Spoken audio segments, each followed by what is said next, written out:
السلام عليكم وأهلا بكم في هذه النشرة الإخبارية العاجلة. اصطدام طاكسي بشجرة يخلف فاجعة ضواحي إقليم سطات قبل قليل.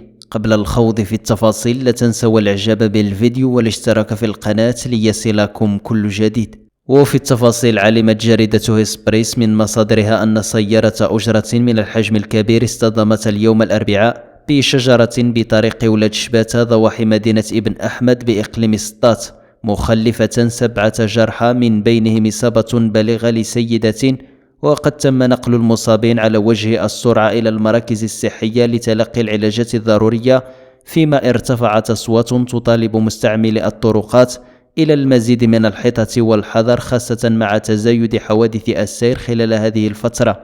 ضحايا حادثة اليوم ينضافون لضحايا حادثة أمس الثلاثاء التي عرفتها جماعة ولاد عبو بإقليم برشيد، والتي خلفت 3 قتلى و7 جرحى نقلوا إلى قسم المستعجلات بسطات.